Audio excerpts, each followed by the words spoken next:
My first visit to Purdue, the only thing I remember was being very intimidated by how great all the people I talked to were.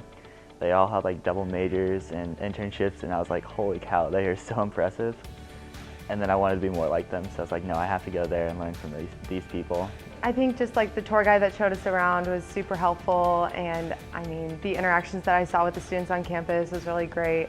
I liked the way it looked. I just kind of felt at peace when I was visiting, so it was a good experience. I got to go to a dining court. I liked that.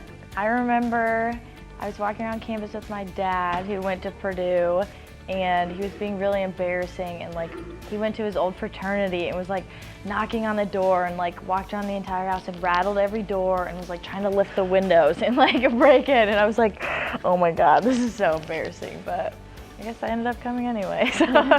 One of my best memories at Purdue happened when I was 6 years old. I happened to be at the Purdue football game where Neil Armstrong was the one who was conducting Shout, a Purdue tradition at every football game between the third and fourth quarter. And when my parents saw that he was up there, they thought this was a great opportunity for their two children to go meet Neil Armstrong. And I was really confused because I thought this was the person who rode bikes. But no, he was actually the first man to walk on the moon. And he told me while I was meeting him, he pointed to the moon. It was the night game versus Notre Dame.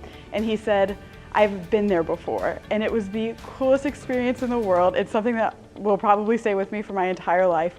Probably one of the coolest memories I've ever had, period. So I remember coming and having a tour with a girl that I know now, and she just took me around Krannert, and it being really cool. I walked into Rawls and looked down and saw everyone studying and smelled food from the bistro, and that was just really cool seeing what it would be like to be a Krannert student. I had been on Purdue's campus a lot before visiting here as a prospective student, so I just remember finally getting to like picture myself as a student there rather than just like walking through the campus or going to a football game.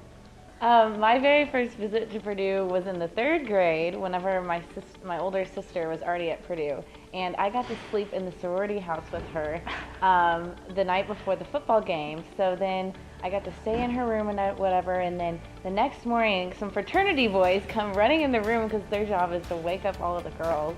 So that was interesting, and the football game was really fun with my family. And then I came back years later as a student actually looking at Purdue to be my school, and it was really cool because all of my family had these incredible memories, and then I had like my own little memories from 3rd grade too. Clearly for me it was the food, because before Purdue I only visited like smaller schools, like D3 type schools.